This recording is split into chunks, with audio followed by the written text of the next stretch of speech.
Today is all about faith, family, fun, and adventure. Join Captain Carey and I, also known as my dad, and pallbearer to his 7 grandchildren as we learn Sailing 101 and talk life, legacy, and how we all need to live outside of our comfort zones. So grab your life jacket and your Dramamine too. Get ready to sail away on this episode of Authentic Living.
We just made it out of the harbor safely, and we are here in the beautiful St. Pete. It is a gorgeous sunny day. It's calm, the winds are perfect, and I'm here with my dad, also known as Captain Carey, to learn a little bit more about Sailing 101 and how he got involved as well. So Dad, thanks so much for a beautiful day out on the water again. Love it. Thank you for joining me. It's a process that you go through to get your certifications. I always sailed inland, and so I never had any of the certifications. So I started off with a sailing school right here in St. Pete. That's kind of what got me into this area, and to start my 101. And the 101 is basically fixed keel up to 45 feet. And so I had to go through a school session, and then I had to do an onboard session, and through that process you have to go through all the maneuvers, setting the sails, furling, unfurling. You have to do all the detail of sailing, just as we kind of started this morning. And once I went through that and went through a session with winds up to 35 knots, which I had was very respect interesting. For, that is a lot of wind. It's a lot of wind. We don't have 35 knots today. Today's very I calm. think we're basically pushing about 2 or 3 knots. But anyway, that's the first segment. But to go on a boat like this, you have to go through the next 2 segments, and I ended up doing those together, the 102 and the 103. The 103 is basically a cruising license. It allows you to take the boat out and cruise within 50 miles of the ocean or the land when you're out on the ocean. That way you can see the land, right? Yeah, you can still see the land. Wait for help if you get out too far. Kind of like Jeff wants you to still see the land. Yes. You know? As long as I can see the land in binoculars, I'm okay. You're good. But, so how long was that process though? Because I remember maybe around April sometime last year that you started coming over to St. Pete, and it's been a process to get your captain's license. It took me about a month and a half, because I had to go through the ground school. Once I finished the ground school, then I had to spend time on board with a captain. And I did that in a smaller boat, much smaller boat. It was about a 22 little family cruiser type boat, open cockpit, and he took me out in some pretty serious winds. It made you a little nervous. But stirred up your faith, right? Yeah, it stirred up my faith. But anyway, that process probably took about a month and a half, time of start to finish. And then I started researching what I wanted to do. Started looking at a boat, you know, and the prices were, you know, a little much, and so I decided to try to... Yeah, it's not a cheap undertaking, that's for sure. No, it's not. So I decided that what we would do is do a fractional ownership, and in fractional ownership I own a share of the boat. I have use of the boat. I get to use 7 segments a month. Which is a lot. I mean, you don't really even use that time completely, probably. I try to. I know we try. We see you going to St. Pete again. Yeah, but yeah, pallbearer's off to St. Pete again. Yeah. But anyway, that's what we got into, and once I got on this boat, you know, and completed my 103, then that's the certificate I have. I'm now working on my 104 certificate, which is really more of a cruising like for distance, you have to prepare for a long haul, like right. a trip. A lot of unexpected elements, exactly. which we've gotten caught out in the water. We actually went had through our first storm together, right? Yes, we did, and we weathered it well. But that's some of the basics that you go through if you want to sail. So let's talk about the sails though too, because today because it's a calmer wind day, right? So when it's calmer wind, we get to take out the Screecher, which is my absolute favorite. It's the most beautiful sail. So talk to us a little bit about some of the sails we unfurled today and the difference between sailing back then versus now and how it's a lot more user friendly. Well, I think the sails we're using today, because we have lighter winds, when you have winds under 10 knots, you can pull out your Screecher. I was out here the other day to 12 to 13 knots with it out, but you really cruise when you have it out. But the reason that we chose our sail plan that we did today is we put our main out first, and that's your big sail. And then we have two jib sails. There's a smaller jib that you use in heavier winds, and it's self-tracking.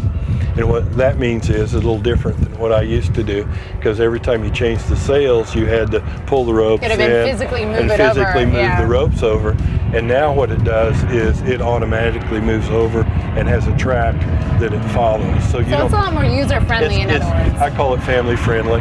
Yeah, it is, and I think a lot of times, people see us when we go out on the boat, they're like, how do you do that? That's so much labor. That doesn't look very relaxing, but it's actually quite the opposite. Well, it is once you get the sails out. When you have the boat the way it's set up today, with all the ability for, actually I can go out and sail by myself. Which is pretty cool. Because all the ropes come into the cabin area, and you can manage your whole boat from right from the cabin. And then we chose the Screecher because we have lesser winds today. We pull that out, and it's kind of in between what they call a jib and a genoa. A genoa goes out to anywhere from 120 to 150, and that's the percentage much bigger than the jib. This is halfway between that, and this one's very colorful, so it makes it kind of fun. So what is your favorite part about getting out on the water? Wow. The favorite part is just after your busy life, busy day, busy everything, you come out here and it's just so peaceful and it's so quiet, and it just has the ability of draining out all that tension. I know when I leave and head back, even through the traffic, I'm very patient through the Tampa Bay traffic. Which is saying a lot, yeah, right? we're saying a lot, but because it just puts you at peace. And I love being on the water anyway. I've always been a water person, and it's just been fun for me to get back out and sail again. So how would you say faith is a parallel with sailing? How do you feel like those two go hand in hand in our journey of life and the adventure of life? It's called trust. That's good. I think what you have to do, first of all, you have to trust your equipment. You have to trust the foundation of your sailing. You make sure that your equipment is always top notch, it's always taken care of. And then when you put up the sails, then the good Lord provides the wind. And what you can do is with those winds, you can control maybe your direction, but there is a bigger input, and that's where I put the parallel. So that's part of that letting go. And I think in life, a lot of times we deal with disappointments or frustrations or hurts or setbacks, and sometimes we want to just stay on the shore of our life and we don't really get that courage to hoist our sails again and to open our lives up to adventure, to dream again and to believe again. I know that's a big thing for me personally, and Jeff and the kids when we get out as a family. It's just that ability to see how big God is and to get under an open heaven and have the fresh air and the limitlessness of the water, and just to dream again and believe again and hope again and keep fighting the good fight of faith, because life is an adventure. But it really is, and I think sailing is a great parallel to that trust with the Lord, because when you set your course, there's things that can happen along the way, and for example, we encountered a big storm, and so we had to make some major adjustments, but we made those adjustments and kept our course, and at the end of the day, that's the parallel that I see is just trying to keep your course. You are going to have a lot of things that pull you in different directions, but if you don't have the faith and that's what we had, is we had the faith to carry us through that storm. That's right, we weathered it and we came back feeling more alive and appreciating solid land. What did Mom said? Something firma something? Terra firma. Terra firma, which means firm ground. So she was thanking God for firm ground after weathering that storm. Yeah, it was exciting. Well, Dad, if somebody wanted just to get into sailing, they were interested, what would you recommend that they do for steps? Well, I think the first thing you want to do is just, you can Google and find your local sailing school. You really need a school that is certified, like an ASA certified school. But I think the key is to get with a sailing school. You'll start off with a small skiff, but just learn the basics. Learn the basics. I learned my basics from a book, and then went out and practiced it. But I think it's better to go through a school and learn it. And once you get the feeling and the understanding, then what you can do is decide, okay, where do I want to take this? I decided I wanted to take it to a larger boat, so that's where I had to go through the other certificates. Basically, we'd start with their 101 certificate. And if they just got that, you can go out and sail, enjoy, and whatever. If you want to go to a larger boat, up to 45 feet, then you really need to go through the full process. Well, Captain Carey, it's been a pleasure. Excited for another bit of a gorgeous stay here out in the water and just quality time with you, making memories, and also just learning the basics in life, to trust, to let go, to keep hoisting our sails, and to walk by faith. Love you, Dad. Love you, Dad.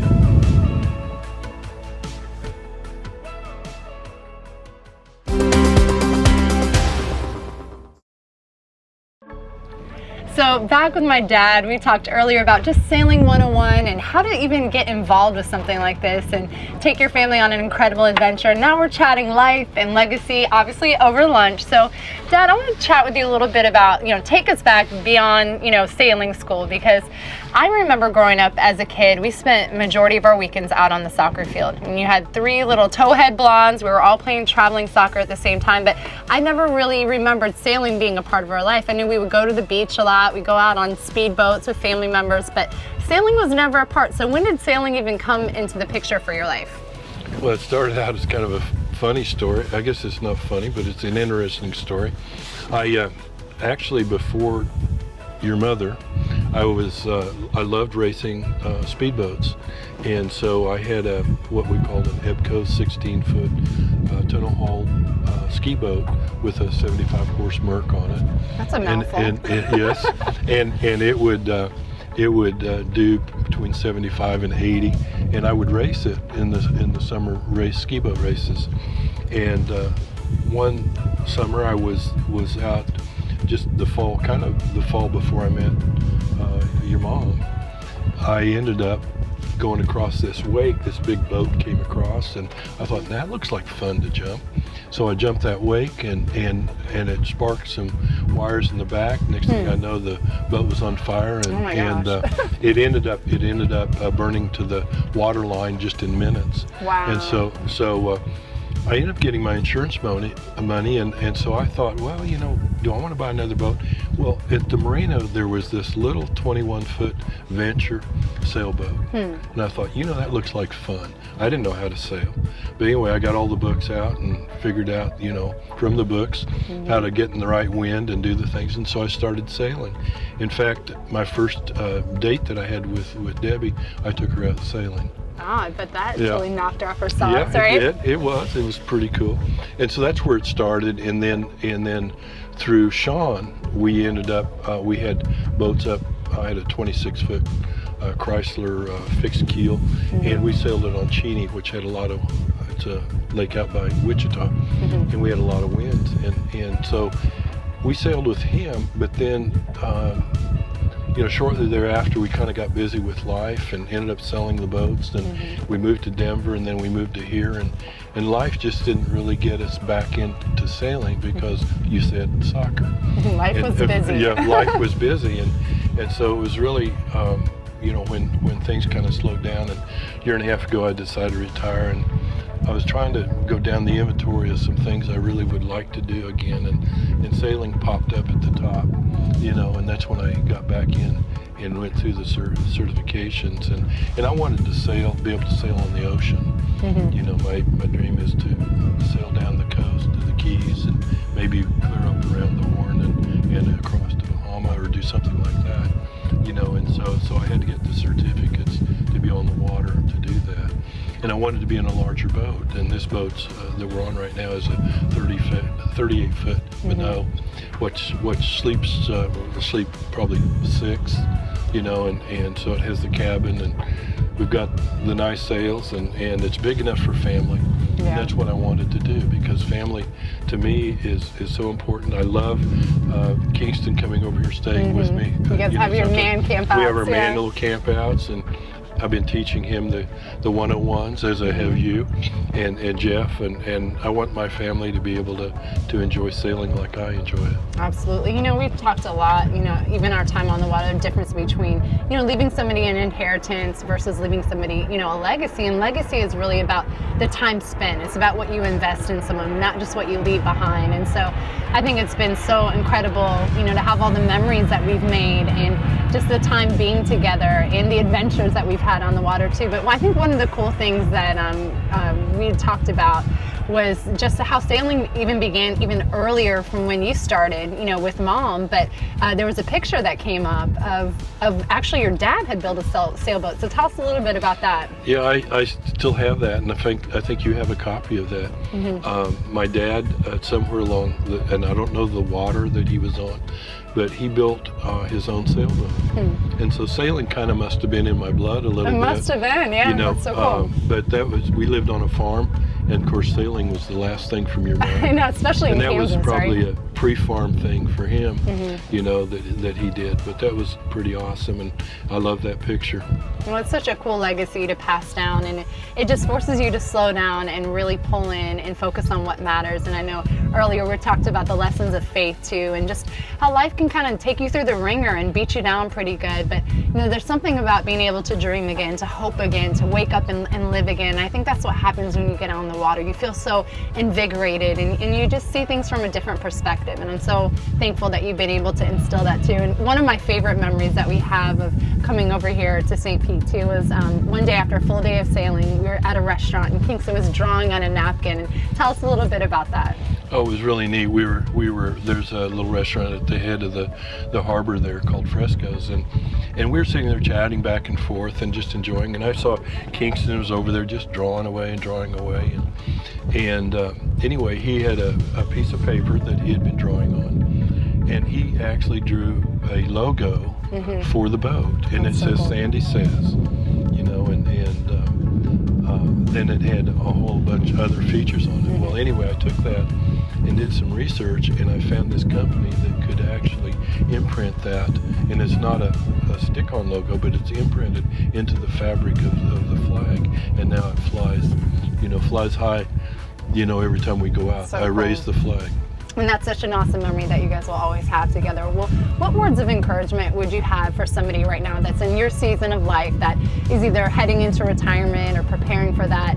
And, a lot of people, they get fearful when they think about that word because they think that their life is just going to pass them by and this is it. But, you made a decision to dream again, to reinvigorate a passion again, and just the importance of spending time with your family. What words of encouragement do you have? Well, I think sometimes, when you step away, and I'm kind of a sub-A personality, I'm not in your face, but I'm pretty close, and I've always been that way, and my career has always taken me down that path. I've mostly been in sales, but as I stepped away, I felt lost, really lost for a period of time trying to figure out what I wanted to do. But that's where you have to sit back and take a deep breath and get that old Ben Franklin tea out and list those things, the pros and the cons and the things I like to do. And like myself, I decided sailing, and so what you got to do is rekindle your passion. And what I love so much about sailing is I can make that a family thing. I'm not a golfer, never played golf because to me that it took away from the family, and so I always wanted to do, whether it was soccer or family, whatever it was, and this really ignites the family. And what's nice about this too is it also allows you to find that peaceful place. Absolutely. Well, Dad, I love you so much, and Love you too. just appreciate the time and effort that you always put into making life special and making it an adventure, and just grateful for you instilling that passion now for sailing, that we can continue that on long after you go home to be with the Lord and are sailing in a different place. But we love you so much, and just appreciate your example of unconditional love. Love you, Love Dad. you too. Love you.